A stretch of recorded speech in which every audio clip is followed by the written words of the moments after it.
내 집 마련할 수 있겠다라는 희망이 있으면 굳이 비행기 타고 일본, 베트남, 중국까지 가지 않잖아요. 결국에는 부동산 문제다, 주택 문제라는 점은 우리 정부에서 좀 뼈아프게 좀 받아들여야 될 것 같습니다. 여러분 안녕하세요. 경제한방입니다. 사랑엔 국경이 없다지만 최근 한국 남성과 일본 여성의 결혼 건수가 크게 늘었다고 합니다. 숫자로 확인이 된다고 하는데 얼마나 늘었는지, 왜 늘었는지 숨은 이면에 담긴 의미까지 짚어보겠습니다. 이분과 함께 할게요. 김인만 경제연구소장 함께하겠습니다. 어서 오세요. 안녕하세요. 네, 뉴스를 통해서 연예인들이 일본 여성과 결혼했다는 기사는 본 적이 있어요. 신화의 이민우 씨? 이민우 씨 최근에 제일교포 3세하고 결혼했죠. 또 가수 김정민 씨. 네. 심영탁 씨. 심영탁 씨도 일본 분하고 결혼해서 최근에 심영탁 씨가 인기가 높아요. 왜? 아기가 너무 귀엽게. 그래서 인기가 높은데, 그래서 저는 그런 것도 좀 영향이 있나? 연예인들이 일본 분하고 이렇게 결혼을 하다 보니까 또 정서적으로 약간 일본 여성에 대한, 일본인에 대한 거부감도 상당히 좀 사라지지 않았나라는 생각도 듭니다. 네. 사실 일본과는 우리 가위바위보도 지면 안 되는데 그렇죠. 축구도 우승 못해도 한일전은 지면 안 되는 거잖아요. 절대 안 되죠. 그런데 결혼이라니 이게 웬 말입니까? 그러니까요. 이게 웬일이지? 우리 지금까지 없던 패턴입니다. 뭐 중국인들이나 베트남하고는 결혼을 많이 했는데 최근에 일본인하고 결혼하는 한국 남성이 늘어나도 너무 많이 늘어났어요. 1년 전만 하더라도 결혼 건수가 840건이었는데요. 네? 올해는 1176건, 40%나 급증을 했다고 하니까 보통 이게 조금씩 점진적으로 올라가야 되는데 이게 갑자기 너무 많이 올라갔다는 점은 좀 이례적이다. 이게 무슨 일이지? 지금 사회적 이슈가 되고 있습니다. 그럼 반대로 한국 여성과 일본 남성이 결혼하는 건수도 늘었어요? 이게 늘어나게 되면 전체적인 트렌드다, 그렇죠. 추이다라고 하는데 정반대 결과입니다. 한국 여성이 일본 남성과 결혼한 건 147건, 한 8분의 1 토막? 그러니까 한국 남성이 일본 여자하고 많이 한 거지 한국 여성은 일본 남성하고 그렇게 많이 하지 않습니다. 글쎄요, 왜 그럴까요? 한류 열풍이라고 하면 두 개가 같이 늘어나야 되잖아요. 네네. 네, 한쪽만 늘어난 거는 어떤 이유라고 봐요? 일단 양쪽 입장을 우리가 좀 들어봐야 되잖아요. 일본의 니혼게이자 신문에서도 이걸 다뤘어요. 이게 도대체 무슨 일이야? 라고 해서 다뤘는데 일본 입장에서 좀 다뤘습니다. 일본 입장에서는 이제 두 가지 이유로 우리가 좀 살펴볼 수가 있는데, 기억나시나요? 우리 2003년도 KBS 연사마 KBS 간판 드라마 겨울연가에서 엄청나게 붐이 일어나면서 일본의 그 당시에 40대 이상 여성분들, 요즘 우리 임영웅 붐 일어나듯이 일본에서도 이제 그런 현상인데, 자녀들 다 키우고 정서적으로 메말라 있는 중년 여성들이 연사마를 보면서 마음의 위안을 얻고 한류 붐이 일어나는 게 1차 한류 붐이거든요. 그분들이 이제 시간이 지났잖아요. 20년이 지나다 보니까 부모님이 되고 할머니가 되는 거예요. 한국 남성에 대한 거부감이 상당히 사라졌습니다. 옛날에는 한국 사람이라고 한다면 아직도 조선증이 남아 있었는데 요즘은 그런 게 굉장히 많이 사라졌고요. 두 번째는 경제적인 격차입니다. 1인당 GDP가 한국이 이제 일본을 뛰어넘다 보니까 한국 남자들은 경제력도 일본 남자들보다 괜찮고, 결정적으로 일본 남성들 반성 좀 해야 됩니다. 이게 육아 참여를 많이 안 한대요. 근데 한국 남성들은 자상하고 공동 육아도 해주고 하니까 일본 여성들이 최고 신랑감으로 한국 남성을 케이스 바이 케이스인데. 케이스 바이 케이스죠. 실제로 안 그런 분도 많은데. 아니 그럼 일본 저처럼. 여성의 입장에서는 그렇다 치더라도 한국 남성은 왜 일본 여성을 좋아해요? 한국 남성은 왜 일본 여성과 결혼하느냐, 이 문제 때문에 제가 나왔습니다. 사실 제가 이게 일본 결혼 문제에 대해서 전문가도 아닌데 이게 부동산 문제예요. 주거비 문제 때문에 한국 남성들은 최근에는 이제 반반 결혼을 많이 하거든요. 제 주변에도 처가댁, 그러니까 여자 집안, 남자 집안이 돈을 같이 내서 전세금을 마련하거나 집을 사는데 보태거나 하는데, 그게 잘 이루어지면 괜찮은데 현실적으로는 그게 쉽지 않잖아요. 예를 들어서 여자 집에서 한 3억을 내주는데 남자 집에서 못 내주게 되면 결혼이 안 되는 거고요. 아직도 한국 문화에 옛날에 제가 결혼할 때만 하더라도 남자가 집을 마련해야지, 여자가 혼수 마련해야지라고 했는데 그때는 비율이 비슷했어요. 집값이 그 정도 비싸지 않았거든요. 많아야 2배 정도인데 요즘은 말도 안 되게 벌어지다 보니까 한국 남성들은 아직도 옛날에 그런 문화가 남아있는 그 부담감. 저도 고객들 만나보게 되면 딸 가진 부모와 아들 가진 부모의 부담이 틀려요. 아들 가진 부모들은 집에 대해서 우리 애 집을 어떻게 해줘야 되는데 대한 강박관념 같은 게 굉장히 가지고 있는데, 딸 가진 부모는 자기 인생 자기가 살아야지, 저처럼 이렇게 마음을 좀 편하게 가지고 있습니다. 그러다 보니 부담이 많은 거죠. 일본 여성은 집 없는 남자도 상관없다? 지금은 그런 트렌드인데 이게 우리나라가 이제 워낙 치열하기도 하고 좀 과시 문화도 있고 호텔 결혼도 많이 하고 하는데, 사실 외국에는 그렇지는 않은 것 같아요. 이게 일본 여자뿐만 아니라 최근에 미국 여자하고 결혼한 분을 제가 봤거든요. 아들이 미국 미국 며느리를 봤는데 네. 이분이 상당히 아들이 만족을 한다고 합니다. 한국 여성분을 만날 때는 스트레스가 서로 부딪히잖아요. 우리 집 어디 마련해야 돼? 어떻게 해야 돼? 우리 돈 없는데 어떡하지? 라는 스트레스. 청약을 하려고 하니까 뭐 청약도 안 되잖아요. 너무 스트레스 받았는데 미국 여성분하고 결혼하니까 미국은 그런 개념이 없다고 하더라고요. 월세 살아도 되고 전세 살아도 되고 어디 살아도 상관없어. 우리가 사랑하고 잘 살고 돈을 모아서 살면 된다라는 문화가 이미 익숙해져 있고 우리는 그런 문화가 아직까지는 적응이 안 된 상태이기 때문에 한국 남성들은 스트레스 받는데 일본 여성에 대한 약간 환상? 우리가 약간 환상이 있잖아요. 네. 야, 일본 여성분들은 약간 순종적이고 또 말도 또 남성을 약간 존중해준다라는 저는 환상이라고 생각하는데 이런 환상을 좀 가지고 있는 것 같습니다. 그러니까 일본 여성들은 부동산에 큰 관심이 없다라는 인식 맞아요? 일본에서 그러면 부동산에 대한 인식은 어떤데요? 국민적인 정서 같은. 일본 여성뿐만 아니라 일본 남성들도 제가 느낀 바로는 관심이 없다라기보다는 약간 희망을 잃어버린 듯한 느낌이 듭니다. 왜냐하면 일본은 1980년대 이제 엄청난 붐이 있었잖아요. 네. 집값도 올라가고 버블이 생기고 잃어버린 30년을 지나면서 이제 이미 계급이 만들어진 거예요. 그래서 우리도 일본을 좀 따라간다라는 생각이 저는 사실 좀 드는 게 굉장히 좀 무섭기도 하고 네. 걱정이 되는데 제 후배가 일본에 사는 후배가 있는데 얼마 전에 일본 여행을 갔다 왔는데 벤츠를 타고 왔더라고요. 그래서 돈 좀 벌었나 봐. 아니 일본에서 돈 벌기 쉽지 않다는데 어떻게 벤츠를 샀어? 이러니까 장인어른이 사줬대요. 장인어른이 야, 이 어려운 상황에서 돈이 많나 보네. 장인어른은 뭐로 돈 벌었어? 라고 하니까 6년 전까지 평범했다고 합니다. 부자가 아니었다는 얘기예요. 그래서 아니 일본에서 갑자기 우리나라처럼 집값이 폭등하지 않잖아요. 그렇죠. 네. 뭐로 돈 벌었대? 라고 하니까 6년 전에 장인어른의 아버지가 돌아가시면서 상속을 받았다고 합니다. 그러니까 상속이나 증여를 받으면 이제 내 집 마련 또 하고 부자가 되는 거고요. 베이비붐 세대들이 80년대 자산을 이뤄놓은 분들은 그 자녀들이 물려받아서 부의 대물림이 되는 네. 거고 그렇지 않은 대다수들은 집을 살 수가 없는 상황입니다. 그래서 왜 꿈이 없냐, 왜 욕심이 없냐라고 하면 노력해도 안 되니까요. 일단은 30년 동안 월급이 멈춰버렸습니다. 네. 그러다 보니까 돈을 모을 수는 없고. 그런데 소장님, 일본이라고 집값이 싸진 않거든요. 후쿠오카 같은 경우는 신축 아파트 10억 넘어갑니다. 일본 집값이 저렴하냐 그러면 사실 저렴하지 않거든요. 후쿠오카 같은 데 가더라도 신축 아파트들은 10억 이상 합니다. 좋은 아파트들은. 그러니까 결코 만만하지 않는 가격인데 소득이 따라가지 못하다 보니 부의 대물림이 일부 계층으로 국한되다 보니까 실질적으로 내 집 마련은 네. 꿈 같은 얘기고요. 저는 굉장히 마음이 아팠던 게 일본 청년들 있잖아요. 물려받지 못하는 그냥 내가 대기업도 잘 안 되니까 그냥 알바해서 사시는 그 청년들이 꿈이 뭐냐면 현지 있는 분들이 얘기하는 게 집이 아니고 자동차인데 도요타에서 나오는 우리 그 카니발 같은 자동차가 있거든요.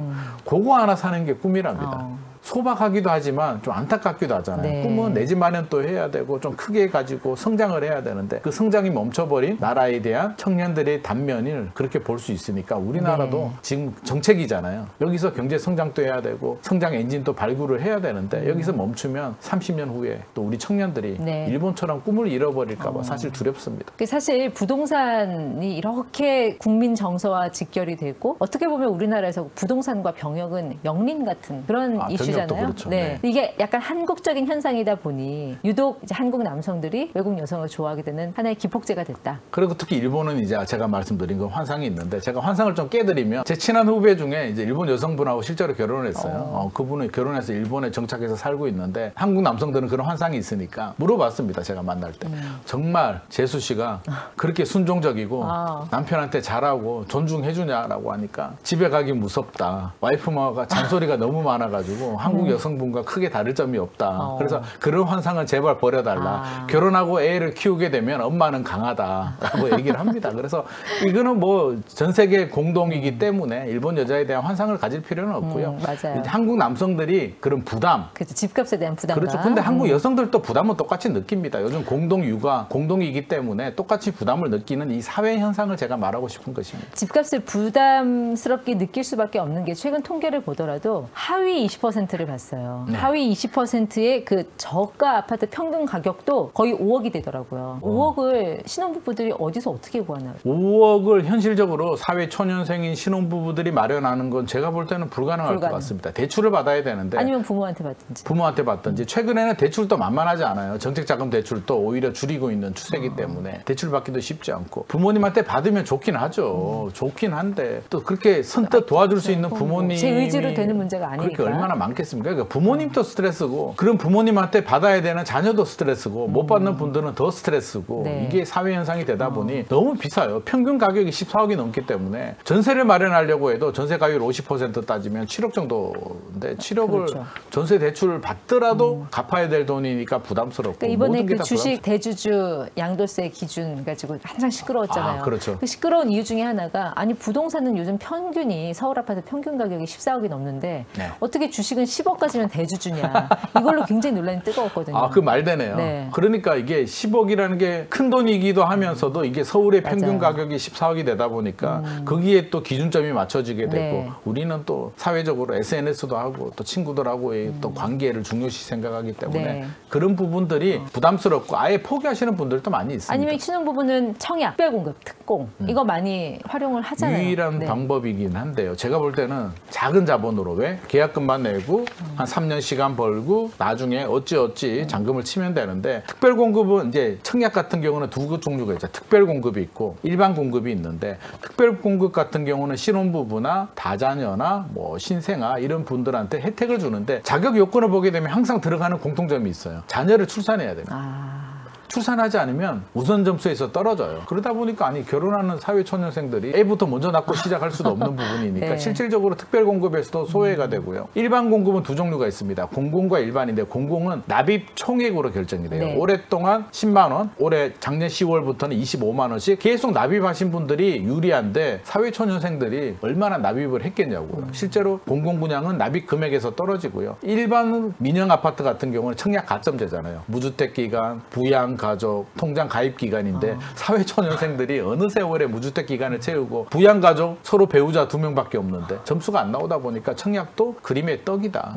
그러니까 이분들은 지금 희망이 지금 사라지고 있기 때문에 이런 현상들이 발생을 하고 있습니다. 결국 유일한 희망의 사다리는 전세. 돈도 없고 청약도 안 되고. 그럼 일단 집 사는 거 접어두고 우리 전세로 가자. 근데 최근에 전세 시장 어때요? 뭐 전세 대란의 조짐이 있다. 뭐 이런 얘기도 있던데. 조짐은 나오고 있습니다. 아직까지 가격이 본격적으로 뭐 크게 상승하지는 않은데요. 전체적으로 본다면 일단 매물이 줄고 있습니다. 매물이 22,865건으로 14% 정도, 1년 전보다 14%가 줄어들었는데 네. 매물이 줄어든 이유가 좀 슬퍼요. 왜냐하면 치솟는 서울 한강벨트 집값을 잡기 위해서 대출 규제를 하다 보니 기다려볼까? 지금 집을 사야 돼? 라는 마음에 사려는 분들이 전세 수요로 돌아서는 거예요. 수요가 늘어나고 또 네. 결혼도 최근에 좀 많이 하거든요. 그러니까 수요는 늘어나는데 네. 입주 물량이 부족하니까 그리고 또 대출 규제로 전입 신고를 해야 되잖아요. 집주인이 6개월 내에 들어가야 돼요. 대출을 받게 되면. 그러니까 전세 매물은 안 나오고 신규 아파트 공급은 없는데 전세를 원하는 분들이 늘어나다 보니까 이게 전세 대란 조짐이 있는데 조짐이라는 얘기는 아직은 생기지 않았는데 앞으로 생길 일이잖아요. 네. 내년부터 심각합니다. 내년부터 입주 물량이 3분의 1 토막이 나거든요. 몇 년 전부터 또 전세 사기가 잇따르면서 이게 네. 전세 월세화가 더 빠르게 지금 가속화되는 분위기잖아요. 그것도 그 시장에 영향을 주지 않았을까요? 지금 월세도 고통스럽고 우리 2020년만 하더라도 월세 임대차에서 월세 비중이 한 41% 정도 됐는데 한 5년 지났잖아요. 2025년 되니까 이게 62%로 늘어났습니다. 지금 월세가 더 많아요. 근데 대출 규제 들어오죠? 네. 세입자가 전세 대출도 이제 은행에서 사실 규제하기 시작을 했거든요. 1억 올려주세요. 은행 갔는데 돈은 안 나온답니다. 그럼 어떡하죠? 아, 선생님, 임대인님. 저 1억 못 올려주고요. 그냥 30만 원 낼게요. 이게 반전세도 늘어나다 보니까 이게 트렌드 자체가 가파르게 완전 월세도 있습니다만 전세 보증금에서 앞으로 못 올려주는 부분을 월세로 내는 반전세도 그렇죠. 늘어나고 있는데 이렇게 월세를 내기 시작하게 되면 우리 서민들 수입은 뻔하잖아요. 애 학원 보내야죠. 생활비 써야죠. 월세까지 내고 나게 되면 돈을 모을 수가 없어요. 종잣돈을 못 모으니까 내 집 마련은 또 어느 세월에 평균 가격이 14억인데 점점 꿈은 멀어져 가고 있습니다. 사실 우리나라가 선진국에 비해서 상대적으로 주거 비용이 저렴했던 게 전세 제도의 영향이 분명히 있었잖아요. 그렇습니다. 근데 이제 전세 매물이 사라진다라는 거. 그래서 월세로 가는 속도가 더 빨라진다라는 거는 어떻게 보면은 종잣돈을 마련하기가 그만큼 어려워지고 오히려 주거 비용의 부담이 더 가중되는 그런 상황으로 갈 수 있다는 거 아닌가요? 지금 그게 사회 문제가 되고 있죠. 우리나라가 주거비 비용이 적어요. 싱가포르만 하더라도 제가 최근에 싱가포르에 살다 온 분을 만났는데 네. 방 2개짜리, 물론 위치는 좋은 데입니다. 방 2개짜리 그냥 주거용 시설인데 월세가 800만 원입니다. 800만 원. 뉴욕도 아닌데 싱가포르이 원래 물가는 비쌉니다만 800만 원인데 우리나라는 아무리 비싸도 방 2개짜리가 800만 원까지는 가진 않거든요. 네. 우리가 저렴한 이유는 외국에는 전세라는 제도가 없어요. 그냥 매매 가격과 비례해서 월세 가격이 그렇죠. 책정이 되는데 우리는 중간에 매매 가격의 절반 정도의 전세가 있기 때문에 전세와 월세가 연동이 되잖아요. 전월세 전환율이라고 하는데 그러다 보니까 상대적으로 저렴했는데 최근에는 이 전환율이 올라가게 되면서 네. 월세 부담도 늘어나고 결국 월세로 가게 되면 외국에도 똑같아요. 돈 있는 분들, 론을 일으켜서 집을 사는 분들 그게 아니면 월세 그냥 딱 양극화거든요. 우리도 이제 이런 양극화. 돈 있는 사람들 능력이 있어서 이제 대출도 능력이니까 능력이 있어서 대출 받아서 사. 그게 아니면 월세 이 두 가지 길로 지금 가고 있기 때문에 서민들의 주거 안정은 훨씬 더 불안한 상황입니다. 월세 시장 안에서도 양극화가 나타나고 있는 게 월 500만 원 이상의 고액 월세 계약 이런 것도 많이 늘었다고 하는데 실화예요? 아 실한데 저는 상식적으로요. 원래 500만 원 내고 생활을 어떻게 어떻게 사요? 하지? 얼마를 벌어야 되지? 이게 연봉이 부부가 KBS 다녀도 500만 원 내고는 못 살 것 같은데 그럼요. 실제로 안 되는데 실제로 많습니다. 이게 얼마나 되냐면 7월에 거래량 보게 되면 월세 거래가 7,253건이었거든요. 이게 500만 원 이상 거래가 146건, 2%인데 2%는 작아 보이는데 이게 올라가고 있어요. 추세가 올 1월만 하더라도 1.25%였는데 6개월 만에 1.25에서 2%로 늘어나고 있고 300만 원. 저는 300만 원도 부담스럽거든요. 300만 원 월세 내고 어떻게 살지라는 생각이 드는데 300만 원도 올 초에 5%에서 7%까지 올라갔습니다. 점점 올라가고 있는 상황입니다. 한국 남성과 일본 여성의 결혼이 늘었다라는 얘기로 시작해서 결국 이 월세 얘기까지 왔는데 네. 사실 이 대출 규제 효과는 석 달에서 6개월 보잖아요. 보통 길어봤자. 그렇게 보고 있습니다. 네. 장기적으로 이 문제 해결하려면 결국은 공급 대책이잖아요. 결국에는 공급 대책 나와야 되고요. 최근에 흐름을 보게 되면 627 대출 규제 발표되고 상승률이 계속 떨어졌거든요. 떨어지다가 이제 떨어지는 속도가 완만해지고 있어요. 그 얘기는 사람들이 이제 한 50일 정도 지났잖아요. 좀 익숙해진다? 심리적으로 우리 자녀한테 자녀가 잘못했어요. PC방 가서 엄마한테 걸렸어. 엄마 아빠가 호되게 야단을 칩니다. 그러면 처음에는 잘못했다 그러고 반성도 하고 방에 들어가서 공부도 좀 열심히 네. 하는 척 하는데 이게 좀 시간이 지나면 익숙해지거든요. 다음에 또 걸렸어요. 똑같은 강도로 야단치면 이제 눈빛이 달라집니다. 그냥, 또 잔소리 하는구나 이렇게 되거든요. 그러면 627 대책이 한번 발표됐는데 50일이 지나면서 이제 심리 효과는 상당히 지금 옅어지고 있는 상황이고 주택산업연구원에서는 3개월에서 6개월 보고 있고요. 네. 확실하게 준비된 공급 대책이 나오지 않으면 4분기에 급등할 수도 있다라고 경고를 하고 있습니다. 근데 결국에는 공급 대책이잖아요. 우리 한국 남성이 왜 일본 여성하고 결혼하느냐? 한국 여성하고 결혼하면 좋죠. 된장찌개도 먹어야 되고 김치 먹어야죠. 말이 좀 통해야 되잖아요. 일본 여자하고 결혼하게 되면 이게 말이 아무리 일본 말을 배워도 쉽지 않잖아요. 그런데도 불구하고 이런 현상들이 발생하고 있다는 얘기는 주택 문제인데 서울에 있는 수요 과잉을 해결하기는 쉽지 않으니 공급이라도 늘려줘야 되는데 지금 내년부터 입주 물량이 많이 줄어든단 말이에요. 그래서 이재명 정부의 지금 핵심 가장 중요한 전략 숙제가 과제가 공급입니다. 근데 돌이켜보면 그 문재인 정부 시절에도 그 태릉 CC 그리고 정부 과천청사 거기 유유부지 활용해서 주택 공급 늘리겠다고 해놓고 결국 마곡 하나 빼고는 제대로 된 데 하나도 없지 않아요? 그러니까요. 우리 국민들의 머릿속에 그게 있어요. 아니 문재인 정부 시절에 윤석열 정부도 마찬가지고 뭔가 많이 발표한 것 같은데 도대체 한 게 뭐지? 물량이 어디가 나왔지? 라는 불만이 지금 마음속에 상당히 많은 상황인데 그럼 이재명 정부는 지금 고민이에요. 왜? 역대 정부들이 이미 공수표를 너무 많이 남발을 했기 때문에 야 몇만 호 하겠다 270만 호 250만 호 뭐 어디 개발하겠다 태릉 CC 10,000호 개발하겠다 저 아직도 기억이 나는데 하고 있나? 안 하고 있나? 아무런 얘기조차가 없고 언론들도 아무 얘기를 안 합니다. 근데 해야 돼요. 그래서 8월 12일에 기획재정부에서 또 발표를 했거든요. 유유부지 발굴해서 청년 신혼부부들 위한 공공주택 35,000호 발굴하겠다. 근데 2만 호는 기존 주택이고 15,000호 성수동에 있는 저는 이게 있는지도 몰랐는데 경찰 기마대 부지가 있대요. 네. 여기에 뭐 400가구 용산 유휴지 광명 세무서 자리 광명 세무서 자리도 제가 아는데 거기에 아파트 지어서 많이 나오지도 않는데 그 자리까지 발굴 발굴해가지고 지금 아파트를 15,000호를 공급하겠다라고 하는데 역시 국민들은 그런 생각을 할 겁니다. 많이 보던 건데 태릉 CC하고 비슷한데 이게 진짜 하는 거 맞아라는 약간 불신의 목소리들을 내고 있기 때문에 이렇게 그냥 찔끔찔끔 발표할 것이 아니라 제대로 좀 체계적으로 준비해서 네. 3기 신도시 남은 물량들은 언제 어떻게 분양을 하겠다라는 구체적인 로드맵이 좀 나와줘야 될 것 네. 같고 저는 행동으로 좀 보여줘야 될 것 같아요. 한다 그러고 안 한다는데 이제 국민들은 굉장히 불신을 하고 있기 때문에 네. 실제 좀 착공도 좀 들어가고 물량이 좀 나와주고 기다리면 내 집 마련할 수 있겠다라는 희망이 있으면 굳이 비행기 타고 일본, 베트남, 중국까지 가지 않잖아요. 결국에는 부동산 문제다, 주택 문제라는 점은 우리 정부에서 좀 뼈아프게 좀 알겠습니다. 받아들여야 될 것 같습니다. 국민들이 한 번 속지 두 번 속지는 않습니다. 네, 김민만 소장 함께했습니다. 고맙습니다. 감사합니다.